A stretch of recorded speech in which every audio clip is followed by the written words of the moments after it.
Ke bawah Duli Yang Maha Mulia Paduka Seri Baginda Sultan Haji Hassan Al-Bolkiah Muizzuddin Wad Daulah, Ibni Almarhum Sultan Haji Omar Ali Saifuddin Sadul Khairuddin, Sultan dan Yang di-Pertuan Negara Brunei Darussalam berkenan berangkat bagi mengadakan kunjungan muhibbah bersama Tuan Yang Terutama Paul Kagame, Presiden Republik Rwanda yang bertempat di Urugwiro Village Presidential Office, Kigali.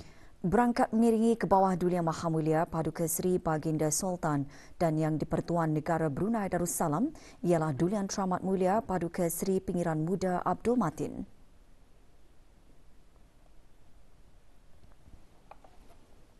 Semasa majlis perjumpaan ini, ke bawah Duli Yang Maha Mulia Paduka Seri Baginda Sultan dan Yang di-Pertuan Negara Brunei Darussalam dan Tuan Yang Terutama Presiden Republik Rwanda bertukar-tukar pandangan mengenai perkara-perkara yang mempunyai kepentingan bersama.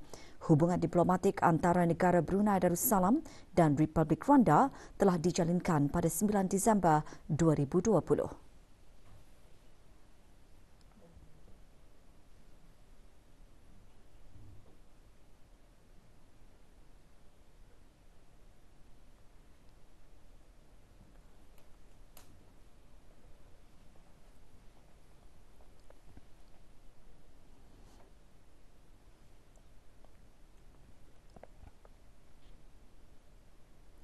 Ke bawah Duli Yang Maha Mulia Paduka Seri Baginda Sultan Haji Hassan Al-Bolkiah Muizzuddin Wad Daulah, Ibni Almarhum Sultan Haji Omar Ali Saifuddin Sadul Khairuddin, Sultan dan Yang di-Pertuan Negara Brunei Darussalam semalam berkenan berangkat ke majlis resepsi rasmi dan santap negara yang dihoskan oleh Tuan Yang Terutama Paul Kagame, Presiden Republik Rwanda.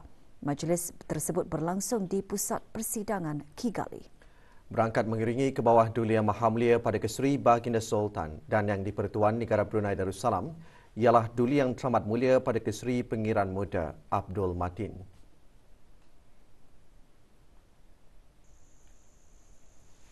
Sejurus keberangkatan tiba, ke bawah Duli Yang Maha Mulia dialulukan oleh Tuan Yang Terutama Paul Kagame, Presiden Republik Rwanda dan Puan Yang Terutama Janet Kagame, wanita pertama Republik Rwanda. Majlis santap yang disediakan lagi dengan persembahan kebudayaan ini diadakan bagi meraihkan para pemimpin Commonwealth yang akan menghadiri mesyuarat ketua-ketua kerajaan Commonwealth Shogem ke-26 pada 24 dan 25 Jun 2022 di Kigali.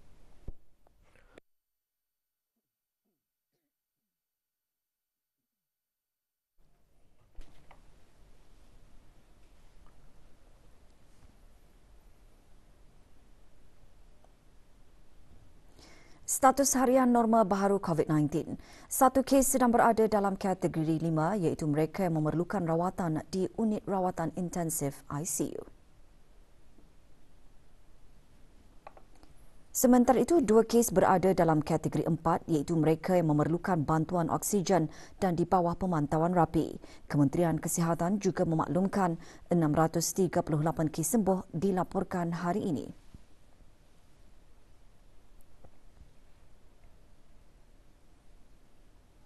Manakala jumlah keseluruhan pemberian 2 dos vaksin COVID-19 bagi kanak-kanak berumur 5 hingga 11 tahun ialah 72.9% dan liputan bagi rakyat dan penduduk negara ini yang telah mendapatkan 3 dos vaksin adalah 72.6%, manakala 9.3% bagi 4 dos vaksin.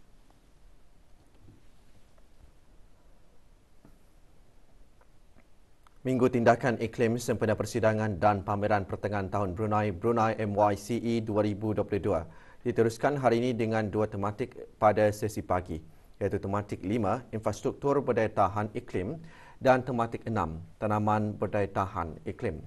Acara berlangsung di Pusat Persidangan Antarabangsa Brakas. Hadir yang berhormat Datuk Seri Paduka Dr. Awang Haji Abdul Manap bin Haji Matusin, Menteri Sumber-Sumber Utama dan Pelancongan. Pembentangan sesi pagi menyentuh tentang bagaimana membangunkan infrastruktur yang sesuai dan berdaya tahan terhadap perubahan iklim. Dengan kesan perubahan iklim yang semakin meningkat, kebanyakan negara telah bersedia untuk menghadapi sebarang kesan perubahan iklim yang akan berlaku. Kepentingan mempunyai infrastruktur yang kurang terdedah kepada kesan perubahan iklim turut ditekankan semasa bengkel program pembangunan pertubuhan bangsa-bangsa bersatu pada awal bulan Mei.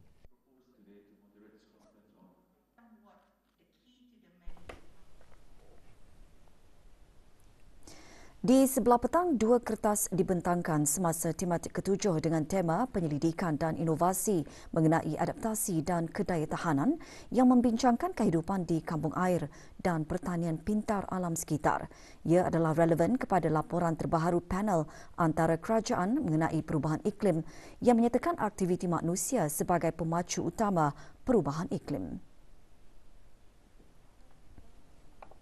Hadir Dr. Dayang Nur Imtihan binti Haji Abdul Razak, Setiausaha Tetap Perancangan Guna Tanah dan Alam Sekitar di Kementerian Pembangunan selaku pengerusi bersama Jawatan Kuasa Kerja Minggu Tindakan Iklim dan Awang Haji Amir Hishamuddin bin Pihin Orang Kaya Amar Pahlawan, Datuk Seri Setia Awang Haji Zakaria, Setiausaha Tetap Infrastruktur Perumahan dan Profesional di Kementerian Pembangunan.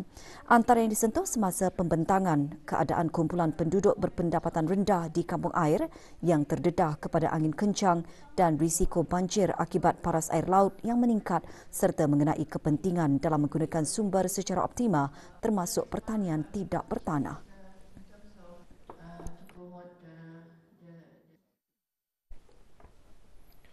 Awang Muhammad Al-Amin Afiq Safwat bin Abrahan muncul juara pertandingan Fresh to Treasure sempena Minggu Tindakan Iklim Brunei MYCE 2022. Majlis penyampaian hadiah pertandingan berkenaan diselajurkan semasa Majlis penutupan Minggu Tindakan Iklim Brunei MYCE 2022 petang tadi di Pusat Persidangan Antarabangsa Berakas. Penyampaian hadiah disempurnakan oleh Yang Berhormat Datuk Paduka Awang Haji Muhammad Juanda bin Haji Abdul Rashid, Menteri Pembangunan. Pertandingan dianjurkan oleh Jabatan Alam Sekitar, Taman dan Rekreasi Kementerian Pembangunan dan disokong oleh komuniti Minggu Tindakan Iklim. Ia bertujuan meningkatkan kesedaran orang ramai akan potensi untuk mengguna semula bahan yang dibuang secara kreatif untuk dijadikan karya yang berfungsi. Hasil ciptaan para peserta akan dipamerkan di Kompleks Yayasan Sultan Haji Hassanal Bolkiah Ahad ini sehingga 3 Julai depan.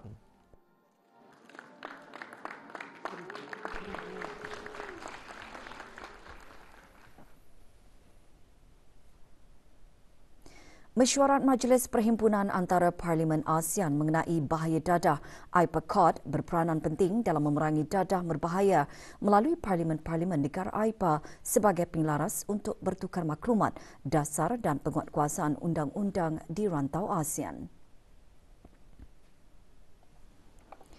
Jabatan Majlis-Majlis Mesyuarat hari ini menyertai mesyuarat AIPA-COD kali kelima yang dihoskan oleh Perhimpunan Kebangsaan Kerajaan Kemboja secara maya.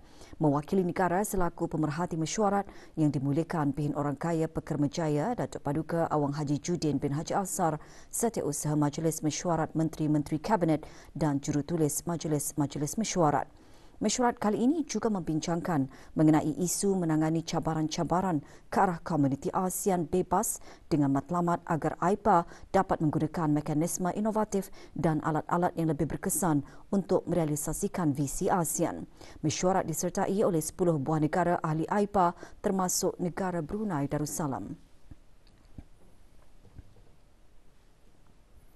Sokongan semua lapisan masyarakat diperlukan dalam menguatkuasakan undang-undang berkenaan jenayah dadah di negara ini.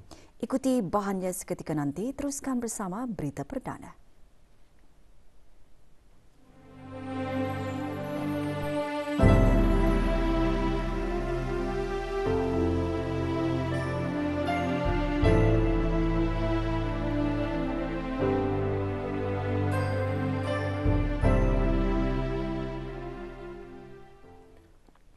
Pameran pengantin Simply Sayang Wedding Fair The Wedding 2022 memberi peluang kepada para bakal pengantin untuk mendapatkan maklumat terkini perkhidmatan perkahwinan dan promosi yang disediakan. Pameran diadakan di Dewan Serambi Suruh Talindak di sini di Ibu Negara. Perasmiannya disempurnakan oleh Dr. Siti Nurhalbi binti Haji Wasafellah, pemangku setia usaha tetap kemasyarakatan dan kebudayaan, Kementerian Kebudayaan, Belia dan Sukan. Dianjurkan oleh Simply Sayang Event Management, pameran berlangsung sehingga 26 Jun 2022 dari pukul 10 pagi hingga 10 malam.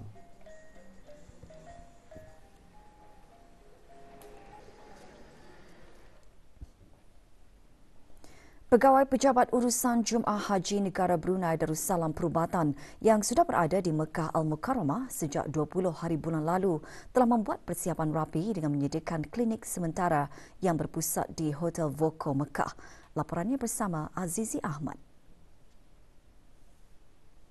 Seperti sebelumnya, para pegawai Pejabat Urusan Jemaah Haji Negara Brunei Darussalam Perubatan telah mengatur strategi-strategi di hotel-hotel penginapan para bakal jemaah.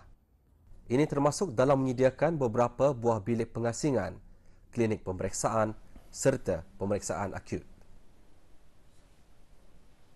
Ada sedikit kelainan pada tahun ini disebabkan area di mana jemaah kita ini tinggal itu hotel-hotelnya agak jauh sedikit. Disebabkan itu kami ada second base untuk medical team di Le Meridian Hotel. Di sana timnya nanti akan membuat visiting clinic di hotel-hotel yang berdekatan. Tim nombor 2 atau tim nombor 1 akan berada di Voco Hotel. Bagi para jemaah untuk sentiasa menjaga kesihatan dan kebersihan diri, mencuci tangan sebelum makan dan minum. Dan juga menghindarkan dari terlalu lama expose pada panas terik matahari kerana di sini pun seperti jemaah haji dah maklum sama panasnya macam di Madinah. Dapatkan rehat yang secukupnya terutama bila sudah hampir waktu masyair nanti. Para pegawai Pejabat Urusan Jemaah Haji Negara Brunei Darussalam Perubatan juga telah berkunjung ke Pusat Kesihatan Al-Bayat Mekah untuk mengambil peralatan perubatan yang telah dipenentukuran. Rombongan diketuai oleh Dr. Haji Muhammad Nur Hasanuddin bin Abdullah Kelali, Ketua Pejabat Urusan Jemaah Haji Negara Brunei Darussalam Perubatan. Dari Mekah Al-Mukarramah, Azizi Ahmad melaporkan untuk Berita RTB. Sementara itu, sebahagian daripada bakal jemaah haji negara Brunei Darussalam telah berangkat meninggalkan Madinah Al-Munawwarah menuju Mekah Al-Mukarramah hari ini. Kemarin diadakan taklimat kesihatan bagi bakal jemaah haji yang mengikuti pakej Al-Hijrah Travel and Tour Sendirian Berhad. Taklimat disampaikan oleh Dr. Hajah Izzatul Akmal binti Pihindatu Haji Abdullah, Pegawai Urusan Jemaah Haji Perubatan. Taklimat antara lain adalah untuk mempersiapkan jemaah dari segi penjagaan kesihatan apabila berada di Kota Suci Makkah nanti. Taklimat berlangsung di Hotel Front Taibah, Madinah Al-Munawwarah.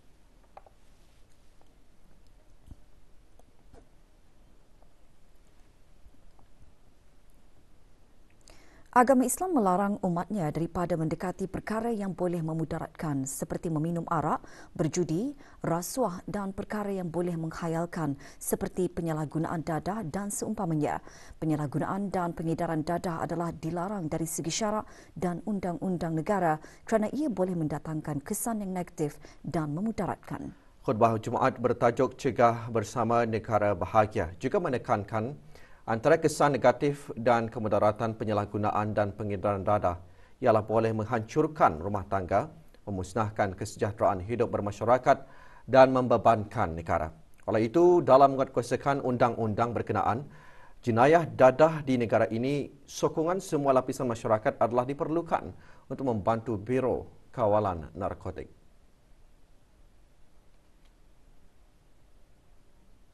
Justru adalah penting supaya masyarakat berganding bahu dan membantu pihak Biro Kawalan Narkotik mencegah dan membenteras kegiatan sindiket pengedaran dadah yang berlaku dalam negara ini, termasuk sikap mengambil peduli tentang aktiviti anak-anak dan keluarga yang boleh mencegah mereka daripada terjebak dari gejala berisiko ini. Akhirnya, bersempena memperingati Hari Antarabangsa menentang penyalahgunaan dan pengedaran dadah haram yang disambut pada 26 Jun 2022. Sesuai dengan tema tahun ini, Cegah Bersama Negara Bahagia. Marilah kita sama-sama meningkatkan kesedaran dan kefahaman terhadap bahaya penyalahgunaan dadah dan sama-samalah jua kita berusaha mengawal dan mencegahnya dari memusnahkan anak bangsa dan negara kita. Jawatan Kuasa Takmir Surau Lapangan Terbang Antarabangsa Brunei dengan kerjasama pegawai-pegawai Masjid Kawasan Zon 4 daerah Brunei dan Muara semalam mengadakan Majlis Tadarus Al-Quran sempena sambutan ulang tahun Hari Keputeraan ke bawah Dulia Maha Mulia Paduka Seri Baginda Sultan dan Yang di-Pertuan Negara Brunei Darussalam ke-76. Hadir Awang Amir Hisham bin Haji Masri, pemangku pengarah Jabatan Hal Ehwal Masjid. Para peserta terdiri daripada Jawatan Kuasa Takmir dan Kumpulan Muslimah serta belia dan belia wanis. Majlis diadakan di Surau Lapangan Terbang Antarabangsa Brunei.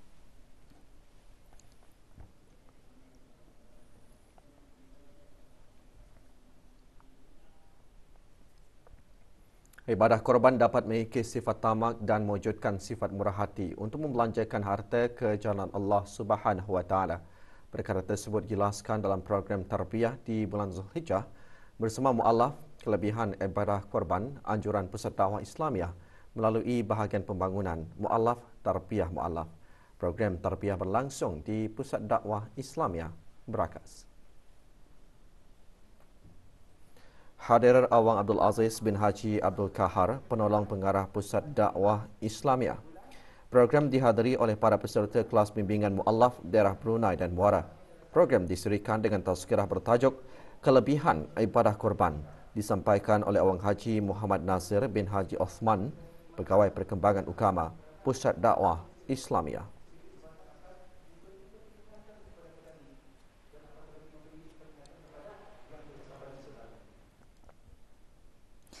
Kelas Al-Quran dan Muqaddam di Masjid, Surau dan Balai Ibadat seluruh negara telah pun dibuka semula bermula hari ini.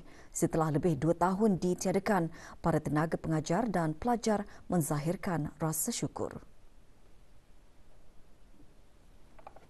Walaupun teruja dengan pembukaan semula kelas-kelas berkenaan, prosedur operasi standard SOP yang telah digariskan oleh Kementerian Kesihatan dan Kementerian Hal Ehwal Agama tetap dipatuhi sebagai langkah pengawalan penularan jangkitan wabak COVID-19. Di kalangan guru-guru sekolah sudah memadai untuk mengungsikan ART-nya yang negatif kalau sudah membuat semasa hari Rabu waktu bertugas. Kemudian yang kedua, di kalangan murid-murid, diorang ini hadir pada jam 8 pagi dan pulang 10 pagi. Sama juga diwajibkan memakai sungkup muka.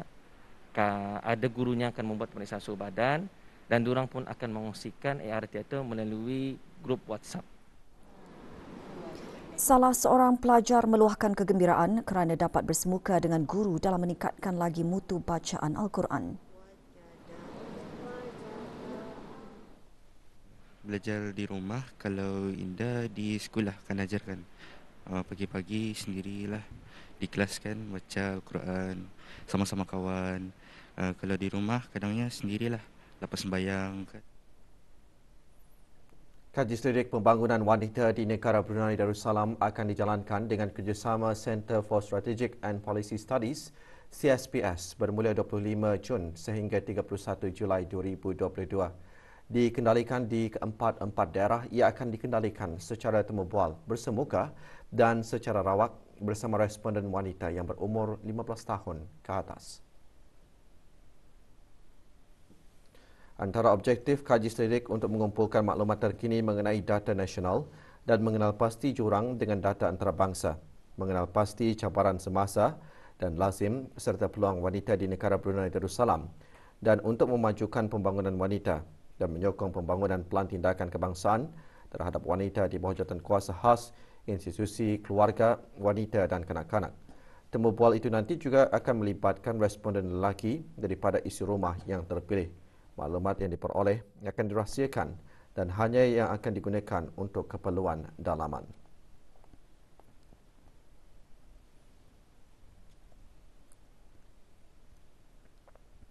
Sebahagian jalan di Jambatan Lebuh Raya Sultan Hassanal Bolkiah dan jalan penghubung Menglait akan ditutup sementara bermula hari ini hingga 30 Jun pukul 9 malam hingga 6 pagi. Jabatan Kerja Raya Kementerian Pembangunan memaklumkan penutupan tersebut bagi memberi laluan kerja penurapan aspal jalan raya di jalan-jalan berkenaan. Sehubungan itu, para pengguna jalan raya dinasihatkan agar sentiasa berhati-hati apabila melalui kawasan berkenaan di samping mematuhi tanda-tanda lalu lintas dan mematuhi had laju yang dibenarkan. Sebarang aduan, hubungi talian Darussalam 123 atau live chat 8333 123, Facebook Jabatan Kerja Raya Brunei Darussalam atau email pro@pwd.gov.pn.